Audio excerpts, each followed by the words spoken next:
It is Tuesday, October 4th, 2011.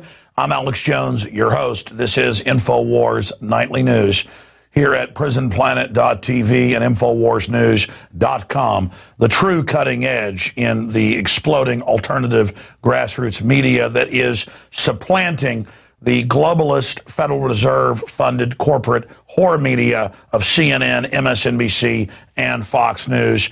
Coming to you from Austin, Texas tonight, I'm Alex Jones, your host. We've got quite a transmission lined up for you. Nomi Prinz, a Goldman Sachs insider who now 8 years ago predicted the derivatives implosion we're seeing, will be joining us for an in-depth video interview. Also, we've had Rob Jacobson on the ground in New York reporting to us on what exactly is really going on with Occupy Wall Street and who's behind it. And we're going to look at Hank Williams Jr. Hank Williams Jr., of course, has now been fired of being the intro entertainment for Monday Night Football for 20 years because he supposedly compared Obama to Hitler. But if you actually watch the 30 seconds of video, that's not really what he did at all. It's okay to bash one party or the other for the establishment, but they don't like it when you decry the entire system, and that's what Hank Williams Jr. did. We're going to be analyzing that coming up. The first thing I want to get to, though, is Rick Perry. Kurt Nimmo has an article breaking down the video that we're about to play. Rick Perry calls for sending U.S. troops to fight Mexico's drug cartels inside Mexico. We're not talking about troops on the border that's constitutional. No, we're talking about troops going into Mexico. This has happened several times in our history. It normally results with Mexico losing part of its geography, and we certainly don't want Mexico to be the 51st state. Let's go ahead and go to that clip. That we were able to stop the drug cartels in Colombia was with a coordinated effort. It may require our military in Mexico working in concert with them to kill these drug cartels and to keep them off of our border and to destroy their networks.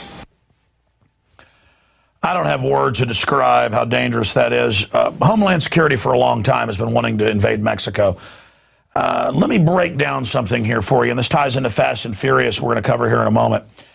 Celia Castillo, who was the top DEA agent in Latin America for more than a decade, former Border Patrol agent, you name it, in his own right.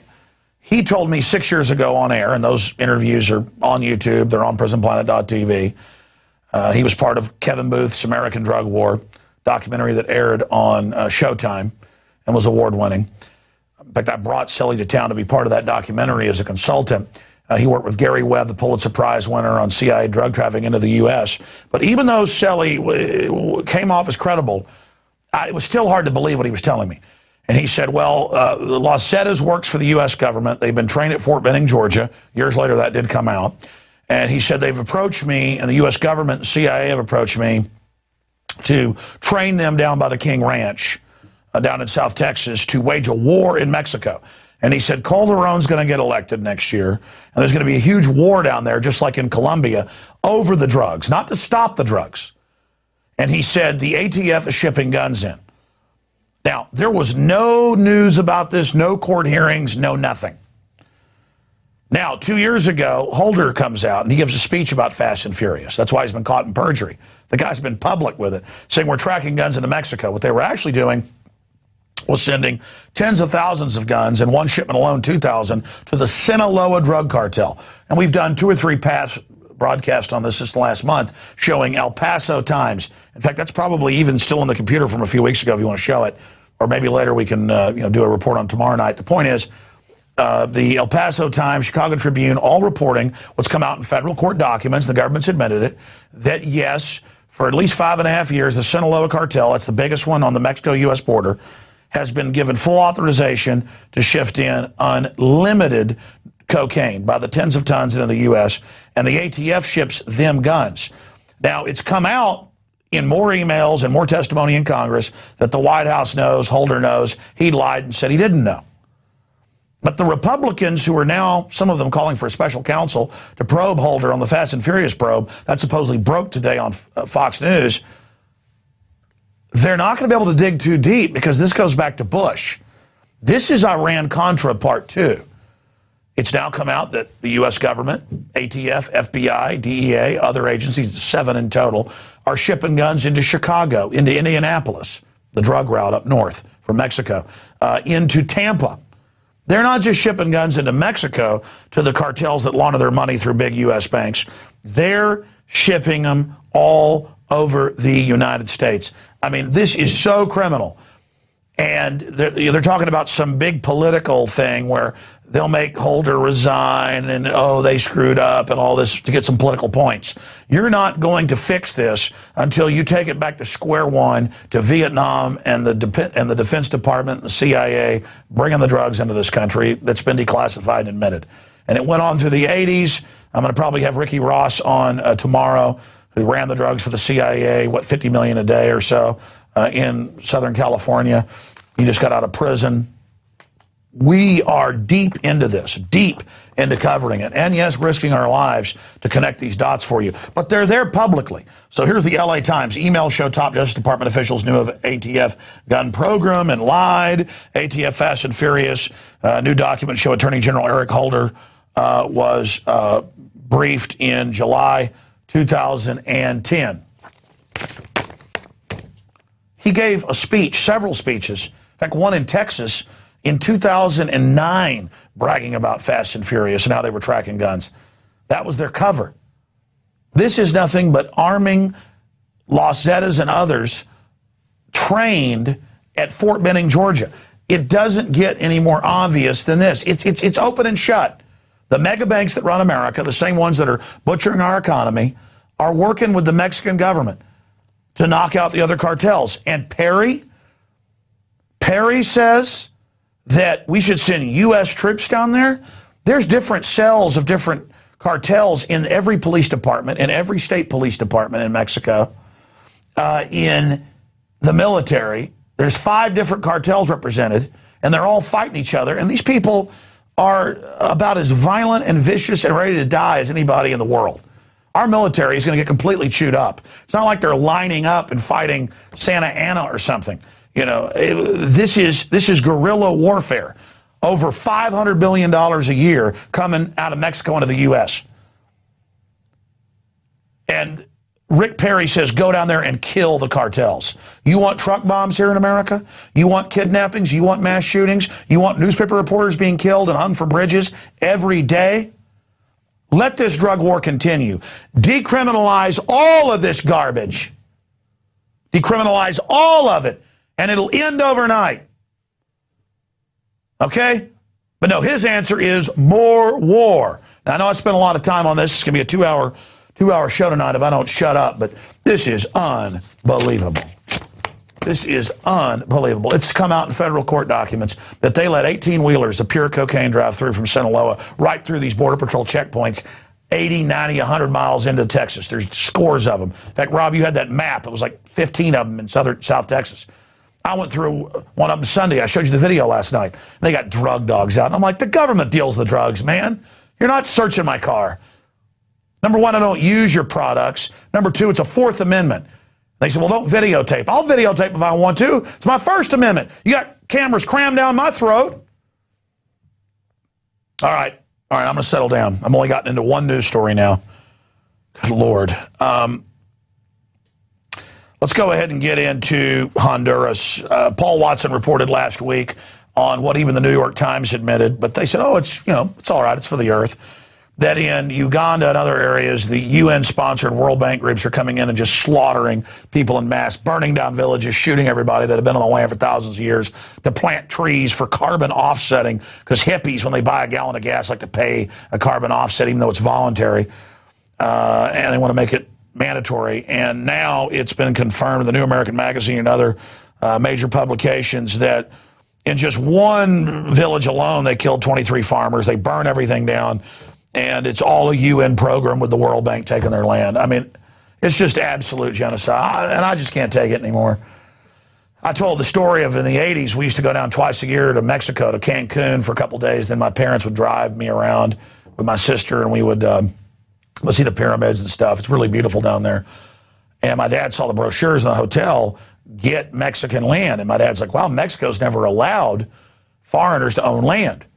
It's a sovereignty issue because they'd had Germans and others coming in trying to take over the country 100 years ago, Europeans. And my dad went and talked to the concierge in the hotel. He did some research. I remember him in the rented car driving around going, oh, this is a UN biosphere thing. This is when I was in high school. They're taking these farmers' property, sometimes at gunpoint, and then selling it to companies and others. But because it's under UN control, you're allowed to buy it, but just have one house on it, even if it's 100 acres, for the earth. And it's all these rich yuppies buying it. And then later he learned about the machete rebellions down there when the Yucatan Mayans rebelled against it. That's why there's 30 million people instead of 10 million now in Mexico City. That's why we got illegals crawling all over us who work for nothing. Because the UN went in with the Mexican army and blew their heads off if they didn't leave their land.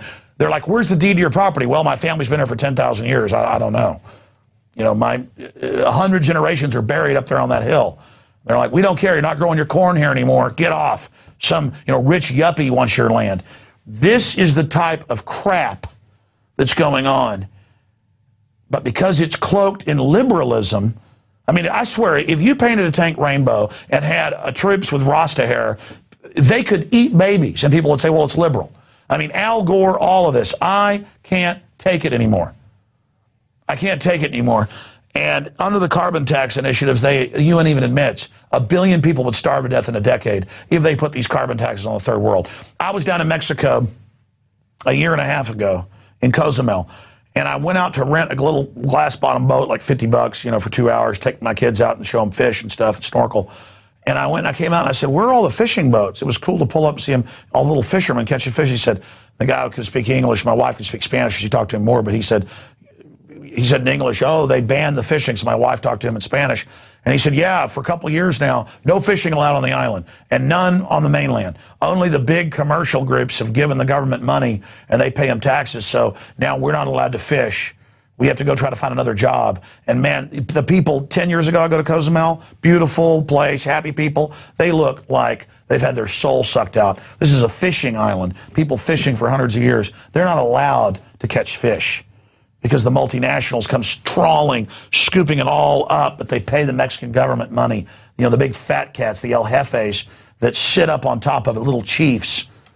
I mean, this is what America is going to be like with the animal ID, the premises ID, all of this. I mean, this is a lot of commentary tonight, and I haven't even scratched the surface. It's just incredible what globalism is. And it's time to realize that tyranny always comes in a new guise. It isn't going to look like Hitler this time or Stalin. It's going to look like that. And real people that are, liberals or into all this stuff, you need to understand that just because something has a rainbow painted on it doesn't mean it's good. I could paint cyanide pills with rainbows on them. Would you like to take them? I mean, really, you got to get past the packaging. Just because something says, it's got gold in it, you open it up, it can be horse crap. And basically, they're slaughtering people all over the place, but saying it's for the earth. That's like the World Wildlife Fund, whenever Prince Bernhard, the founder of it, the former Nazi, got caught running hunting operations under the guise of the World Wildlife Fund, defending animals out there getting their ivory in Africa. The British intelligence got caught using environmental preserves in Africa to launch takeovers of their indigenous governments. This is how these people operate. Stop being naive. Start looking into things. All right, I'm done. I'm done on that. It gets worse now. All the big Australian newspapers have reported on it. So has the Associated Press here in the United States. We told you years ago that Facebook tracks everywhere you go. It's 800 million users in real time. It's not just cookies. They have other tracking systems. They got caught last week and said, it's a mistake. We're sorry. Remember, the founder, Zuckerman, called you a bunch of dumb effers. He said, our customers trust us. They're a bunch of dumb effers. Well, the same top Australian technologist who discovered they were tracking everybody, we already knew it, but great, he just rediscovered it and did get this attention on it. Just like I told you that OnStar was tracking you 12 years ago. Now it's admitted, and Bill O'Reilly took credit this week. Great, I don't care who takes credit. The same technologist who discovered this went and dug up the patent You can find this on all these companies. Google put out a patent 6 years ago we covered. And the patent, show you a document cam shot of this, says that